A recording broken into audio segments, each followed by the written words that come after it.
1970년대 한참 유행하던 한상일 씨의 노래 가사말이 저는 늘 가끔 생각나곤 합니다. 한번 같이 옛날 생각해 보시겠어요? 우리가 울었던 지난 날은 이제와 생각하니 사랑이었소. 우리가 미워한 지난 날들도 이제와 생각하니 그것은 사랑이었소. 우리를 울렸던 비바람도 이제서 생각하니 사랑이었소. 우리가 울었던 눈보라도 이제와 생각하니 그것은 사랑이었소. 참 오래전 노래지만은 그렇게 늘 종종 생각합니다. 이제서 생각하니 그것은 사랑이었소. 이 얼마나 중요한 고백입니까? 시편 49편 20절에 이런 말씀이 있습니다. 사람은 존귀에 처하나 깨닫지 못하는 사람은 멸망하는 짐승 같도다. 깨닫지 못하는 사람은 멸망하는 짐승 같도다. 이 충격적인 말씀입니다. 사람은 존귀합니다. 깨달음이 없는 인간, 짐승만도 못합니다. 이렇게 성경은 말씀합니다. 특별히 가슴 아픈 말씀이 종종 마음에 깊이 인상을 줍니다. 이사야서 1장 5절에 보면 이런 말씀이 있습니다. 언제 읽어도 우리 마음을 찌르는 귀한 말씀입니다. 너희가 어찌하여 매를 더 맞으려고 더욱 패역하느냐. 이미 맞은 상처도 싸매지 못했는데 어찌하여 더 맞으려고 패역하느냐. 그런 하나님의 아픈 마음 이렇게 표현하고 있습니다. 여러분, 잘못해서 매를 맞고 있습니다. 그런데 매를 맞으면서도 아직 여전히 잘못 가고 있습니다. 하나님은 말씀하십니다. 선지자를 통해서 말씀하십니다. 어찌하여 더 맞으려고 하느냐. 맞는 자의 아픔보다도 때리는 자가 더 아파하는 모습입니다. 때리는 자의 아픔이 더 큰 것을 이렇게 말씀하고 있습니다. 어찌하여 더 맞으려고 하느냐. 여러분, 사람은 확실히 존귀하지만 깨달음이 없다는 건 짐승만도 못합니다. 그걸 우리가 매일같이 경험하고 있지 않습니까? 오늘 성경 말씀의 가장 핵심되는 말씀은 스스로 돌이켰다, 스스로 깨달았다는 것이죠. 에이스헤아우 돈 엘레 돈 에페이라고 하는 말인데요, 이 헬라어의 그 뜻은 더욱더 깊은 의미를 가지고 있습니다. 자기 스스로 깨닫고 스스로 뉘우쳤다. 아주 깊은 말씀입니다. 여기서부터 인간입니다. 스스로 깨달으면서부터 그 인간적 관계요, 이 순간부터 인격적 관계에서는 한 사람이 되는 거 아니겠습니까? 스스로 깨닫는 것. 오늘 성경에 나타난 이 탕자의 얘기는 너무나 우리가 잘 압니다만은 이 탕자는 어떤 생각을 했겠습니까? 아버지를 떠나서 자유하려고 했습니다. 아버지의 잔소리, 아버지의 그 교훈이 마음에 안 들어. 그래서 자기 마음대로 행동하기 위해서 아버지의 부모를 떠나게 됩니다. 그는 생각했을 것입니다. 아버지가 없어야 아버지의 간섭이 없어야 내가 자유할 수 있다고, 내가 행복할 수 있다고. 심지어는 니체 같은 철학자는 말합니다. 양심의 가책이 없어야 인간은 자유한다. 이 무서운 이야기를 합니다. 하나님과의 관계, 아니 아버지와의 관계를 끊어버리고, 그리고 자유한 능력의 사람, 초능력의 사람 될 수 있겠다고 그런 생각을 하고 집을 떠나게 됩니다. 그런데 오늘 성경 말씀에 보니까 이 탕자가 스스로 깨닫습니다. 스스로 깨닫습니다. 아버지의 마음을 알게 됩니다. 아니, 알기 시작합니다.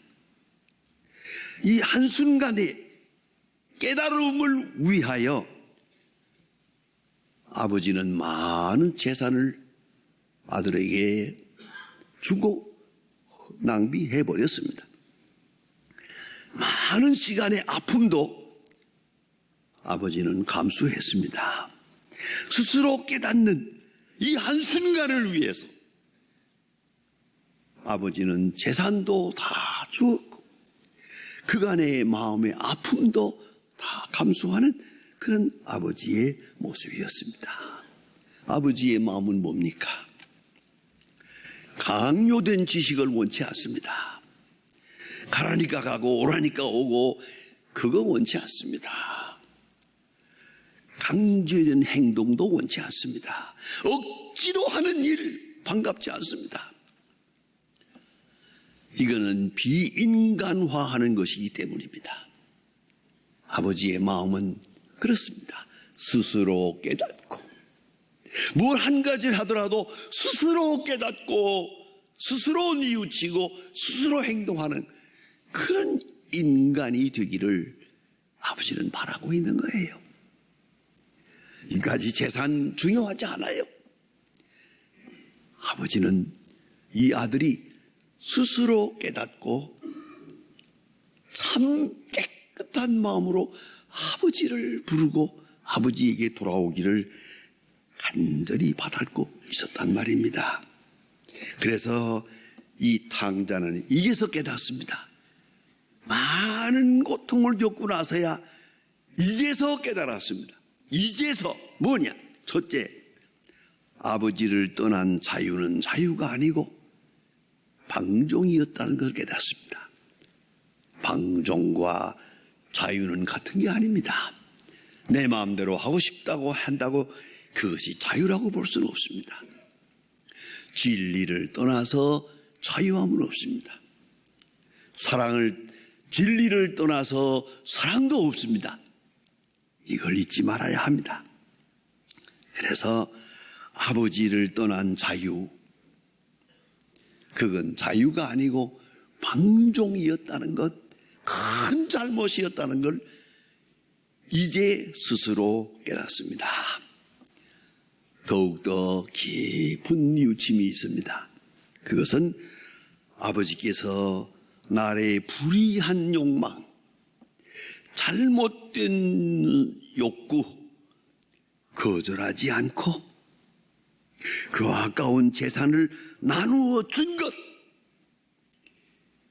그리고 아들이 집을 떠나는 걸 멀리서 바라보는 그 아버지, 이것은 낭비가 아니고 아버지의 긴 기다림이었다는 거죠. 이걸 다 없애도 좋으니 그리고 정신 차리고 돌아오라. 네가 볼 때는 재산이 중요하지만 나는 네가 스스로 깨닫는 것, 그것만을 중요하게 여긴다. 스스로 깨닫게 하기 위해서라면 이까지 재산 얼마든지 가져가라. 아버지의 마음은 아마 그랬을 겁니다. 제발 죽지만 말고 돌아와라. 죽지만 말고 돌아와라. 그리고 다 주어서 내보냅니다. 그 아버지의 마음이 뭡니까? 기다림입니다. 사랑은 인내입니다. 오래오래 참아주십니다. 아버지는 그만큼 참아주었습니다. 내가 아버지를 떠나 허랑방탕했습니다. 다 실패하고 절대절명의 절박한 고통을 당하게 되었습니다. 오늘 성경에 보니까 다 없어 흉년이 들고 돼지 치는 사람들 속에 들어가서 돼지가 먹는 쥐염 열매를 주워 먹을 정도로 비참해졌습니다. 자, 절대 절박한 시간이 왔습니다. 이런 엄청난 고통의 시간이 왔습니다. 그는 이제 생각합니다. 이것이 아버지의 사랑이라고. 여기서 깨닫게 됩니다. 아버지의 사랑은 여기에 있었습니다. 다 실패한 것 아버지의 사랑이에요. 이제 비참하게 되고 절박한 순간까지 온 것, 그것이 바로 아버지의 사랑이었다고요. 여러분 너무나 잘 아는 김영석 교수님의 책에 이런 말이 있습니다. 사랑이 있는 고통이 축복이라는 것을 깨닫는데 90년이 걸렸습니다. 지금 나이 98세거든요. 이제서야 알았습니다. 고통이 축복이라는 것, 고난이 축복이라는 걸 이제서야 깨달았습니다. 왜? 고난이 축복인 것은 고난 중에 스스로 깨닫게 되기 때문이죠. 고난이 생각을 맑게 하고 순수하게 하고 겸손하게 하고 진실하게 하고 그 마음을 하나님께로 향하게 하기 때문에 고난은 축복이라고 욥도 간증을 합니다. 하나님께서 내게 주신 고난으로 인하여 내가 주님을 알게 되었습니다. 여러분, 때로 우리는 실패를 당합니다. 그것이 축복이라고 생각하셨습니까? 때로 우리는 병들기도 합니다. 이것이 내게 향한 특별한 복이라고 생각해 보셨습니까? 탕자는 그것을 깨달았습니다. 내게 주어진 모든 실패와 역경이 이 고난들이 내게 향하신 아버지 하나님의 축복이라고, 나로 하여금 스스로 깨닫게 하기 위해서, 스스로 깨닫게 하는 축복이라는 것을 깨닫고, 그리고 하나님께 감사한 마음을 가집니다. 여러분, 스스로 깨닫는 것 참 중요한 겁니다. 억지가 아닙니다. 매맞아서가 아닙니다. 고통스러워서가 아닙니다. 스스로 깨닫고 주어진 고난, 오히려 이것에 대해서 감사할 수 있는 그런 깨달음, 그것이 바로 탕자가 깨달은 귀중한 진리인 것입니다. 그리고 그는 다시 돌이켜서 이제 아버지께로 돌아오게 됩니다. 많은 사람이 스스로 생각합니다. 후회하고 뉘우치고 가슴 아파하고 절망하게 합니다만은 그 절박한 시간에 스스로 깨닫지를 못합니다. 오히려 원망하고 하나님을 생각해야 할 시간에 원수를 생각하고 절망하고 자살합니다. 나는 이것이 자기는 이 고난에서부터의 도피라고 생각을 했습니다. 여러분, 고난 당한다고 다 착해지는 게 아닙니다. 우리가 많이 듣는 얘기가 있지 않습니까? 고진감래, 고진감래. 아닙니다. 고통당한다고 다 감내하는 것은 아닙니다. 고통에서 절망하고 고통에서 원망하고 하나님의 진생을 끊어버리는 이러한 세상이 때문에 그것이 불행입니다. 똑같은 고난을 당하는 것 같은데 오늘 이 탕자는 스스로 깨달았습니다. 그리고 아버지를 생각합니다. 하나님을 생각하는 방향으로 그는 깨달았습니다. 그래서 아버지께로 돌아옵니다. 아주 부끄러운 일이라고 생각합니다. 저는 그런 생각을 해봅니다. 탕자가 돌아왔을 때 아버지는 어쩌면 아무 말도 없습니다. 그간에 어떻게 살았냐, 왜 집을 나갔냐, 왜 기어 돌아왔냐, 아무 말, 전혀 과거를 묻지 않습니다. 그리고 나는 기쁘다. 죽었던 아들이 살았고 나갔던 아들이 돌아왔으니 나는 기쁘다. 그 말뿐입니다. 만일에 아버지가 이 아들을 보고 그러게 이놈아 나가지 말라고 하지 않았냐, 무엇하러 기어 돌아왔냐, 딱 한마디만 했다면 이 아들이 어떻게 했을 것 같습니까? 잘 알았습니다. 나가서 죽었을 겁니다. 그런데 어쩌면 이 아버지는 전혀 과거를 묻지 않습니다. 왜 나갔냐고 묻지도 않고 왜 돌아오냐고 묻지도 않아요. 그것이 아버지의 사랑이요. 다 아는데 뭘 물어봐. 왜 왔는 걸 아는데 뭘 또 그걸 아픈 데를 건드리노. 여러분, 말 한마디 참 조심하십시다. 우리들 다 자녀들을 키우고 있지만은 아이들에게 딱 한마디 잘못하면 깊은 상처에 남습니다. 이것은 고치기 어렵습니다. 이 부끄러움과 절망, 이것을 극복하고 돌아올 때 이 탕자의 마음은 어찌했겠습니까? 아버지가 나를 어떻게 대할까? 그래서 그가 하는 말 보세요. 나를 아들로 생각하지 말고 머슴꾼의 하나로 여겨주세요. 나 저기 나가서 머슴처럼 살겠습니다. 아들의 자격은 이미 없습니다. 이렇게 말하고 있지 않습니까? 그러나 아버지는 그 말 들은 척도 안 합니다.